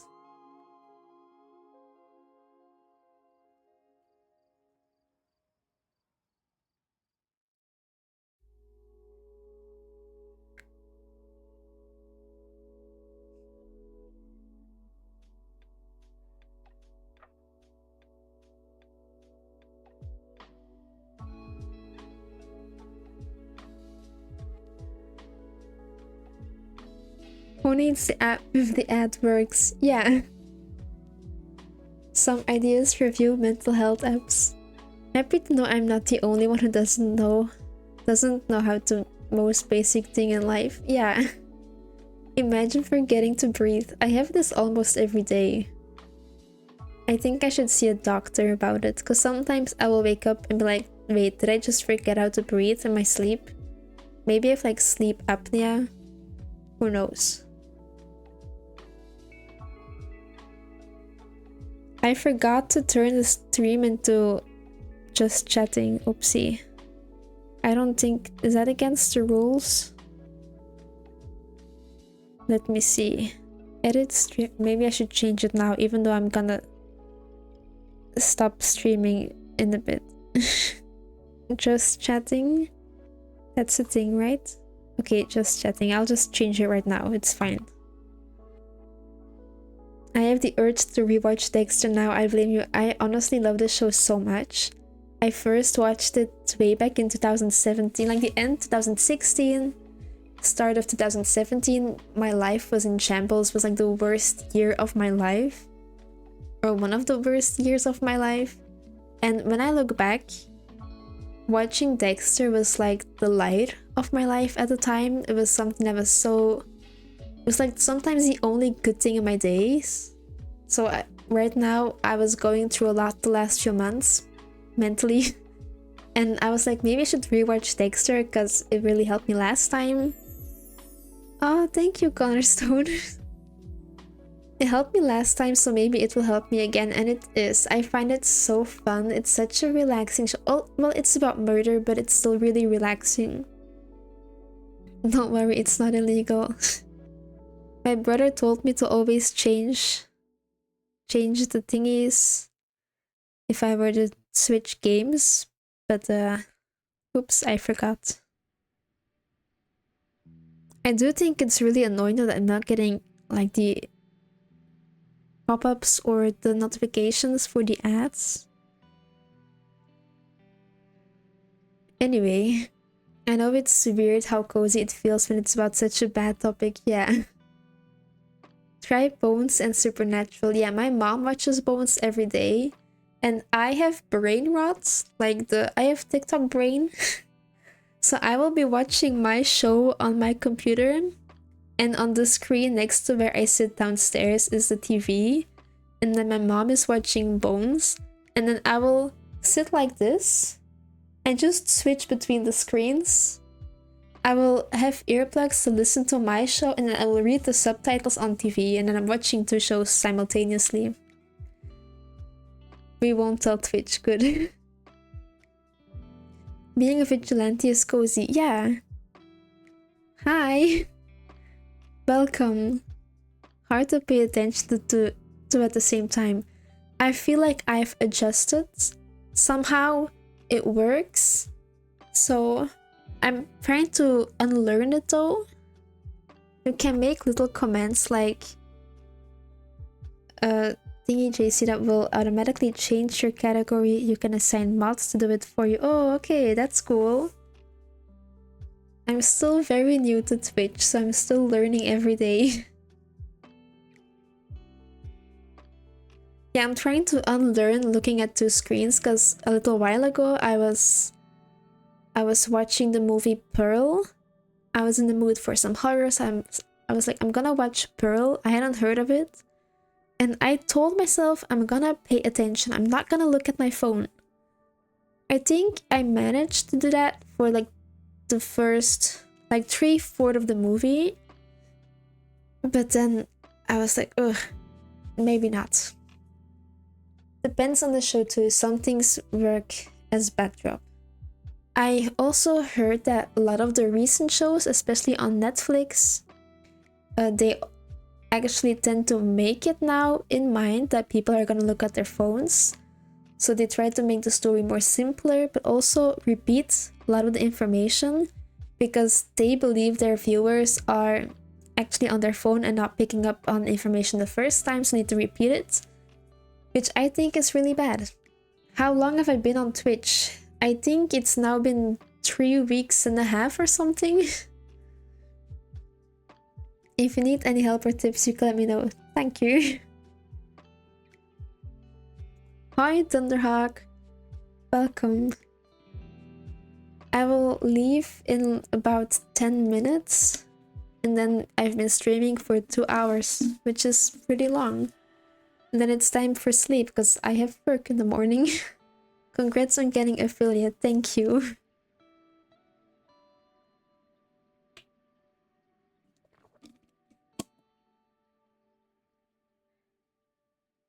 Sorry I'm late, that's okay. You can always watch the VOD on my channel.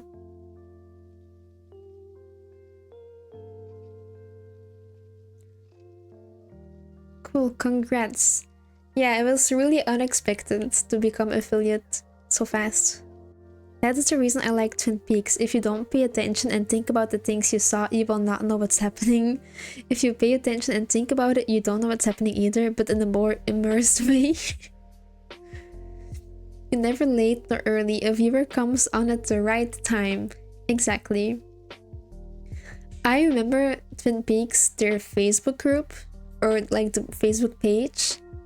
Several years ago, the Dexter show had ended. It was over. And there was a Twin Peaks Facebook page, the official Facebook page. And suddenly, they posted pictures of Dexter. And me and other fans like, hold up. Is there a new season of Dexter? What's going on? But then there were like the anniversary of Dexter and they just bamboozled us. But now we are being treated because a few years ago we got Dexter the Sun thingy. I forgot the name. Early Cuts? No, I don't. That one like sequel show to Dexter with the evil worse ending. And now we're getting 2 more Dexter shows, so we were right all along. Gandalf viewers. I do not understand Lord of the Rings, so sorry.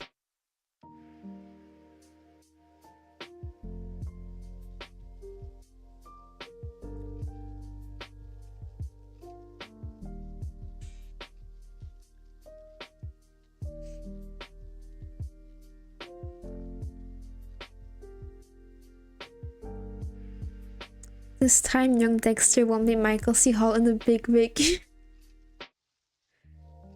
Honestly, I feel like the casting for the whole show is so good except for Dexter. I don't know the actor, I've never seen him, but everyone looks like they were cast by the looks, and then Dexter looks completely different than Michael C. Hall. I never understand it either. He's British. I watched Lord of the Rings once, but I feel like I'm too dumb to understand Lord of the Rings. I feel like a lot of the names of the people are super complicated and I cannot remember them. And then I will forget about the people in total. Michael C. Hall is British. True, I know. He's also a singer. So yeah, Lord of the Rings, confusing names, I forget the people, and then I feel like there's just so much happening at the same time, and I'm like, why? Like, the whole story is about two guys having a ring and they're gonna throw it in a volcano, but then there are elves. Why? I don't know. They're just there doing their whole storyline. There's this guy with the brown hair and the little beard who's doing something as well. I don't know. I don't really know why it's relevant because there's just two guys, two hobbits with a ring. So why is there elves? Why is the other guy there? Like Aragorn or something that his name is. Then there's an eye, Sauron or something. He's also in the Lego Batman movie. Game of Thrones is like that. You need to know family trees. Yeah, I don't do that. I don't remember names. A lot of cool scenes though. I watched Lord of the Rings with a friend. Our first idea was to marathon it, but halfway through the second movie I was like, sorry, I'm so bored, I can't do this anymore, I cannot watch another 1.5 movie of this. So we did a bit of a rain check. I watched it another time, and after the third movie, you know, Sam and the other guy, they throw the ring in the fiery pit and the birds come to rescue them. And literally the first thing I said was, okay, so why didn't the birds just bring them there? They spent 3 whole movies going to this volcano pit to throw the ring away, and they could have just gone with the birds. I'm sorry. And then he was like, no, but the birds, they only come when you truly need them. They spent 3 movies going there. It seems like they truly needed the birds. But my friend was like, no, it's not the same. It's not the same. They couldn't do that. And then I was watching a show. I do not remember what show, but they also mentioned Lord of the Rings. And the same birds question that I had was like, oh my god, I'm not the only one who thought this.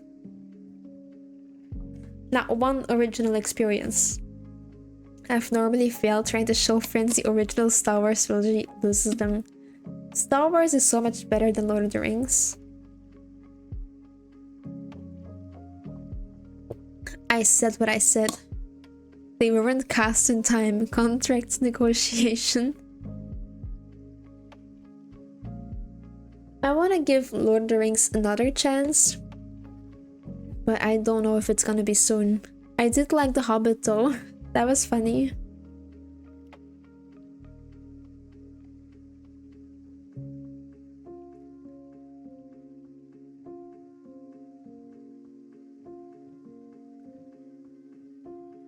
Okay, but I think it is time for me to end the live stream. This is one of the first times that my internet did not disconnect. Before The Office, I binged Gravity Falls. Oh, Gravity Falls is so good. Apparently there's this whole new thing going around with the books. I'm seeing a lot of it on TikTok. Have you ever read the books? No.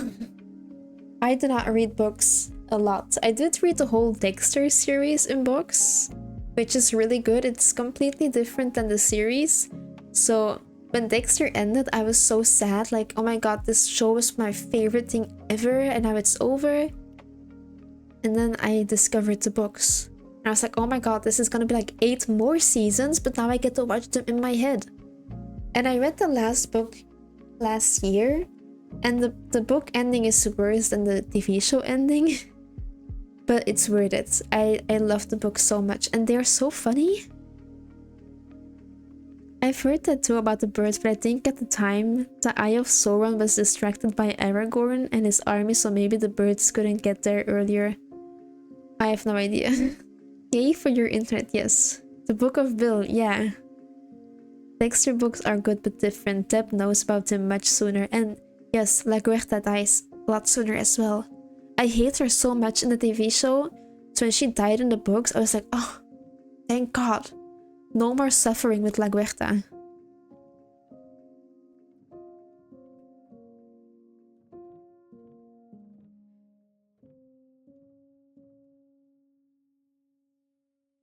One thing about the Dexter show that I do think is really sad is that in the sequel show, I cannot remember the name, but the girlfriend calls Angel Dogs that dies. Yeah. Dogs is so much fun. So in the sequel show, we have this girlfriend who figures out about Dexter, and she calls Angel Batista for help. And I wish that they would have Angel have arrested Dexter. That would have been such a perfect circle moment. Because in season 2 we have the whole Bay Harbor Butcher thing, which is Dexter, of course, and he doesn't get caught. And by the end, they're like, what the hell is going on with Dexter? I really wish that in the other show, Angel would have been the one to arrest him, or they could have had a confrontation, but no, they didn't do that. They brought Angel in and didn't do it. Angel was one of my favorite characters. Yeah, me too. He's so much fun. He's such a teddy bear. Surprise, motherfucker. It's so funny because I see so many Dexter TikToks, and a lot of people are... Oi.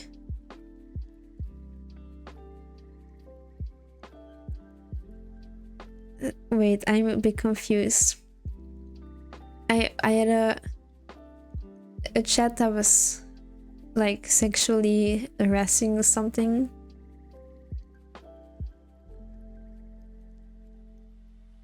But I don't know what the permitted term is. It maybe climax? Maybe Twitch was like, you cannot use climax. That's sexually weird. Yeah, so many people on TikTok do not realize that the surprise motherfucker was from Dexter.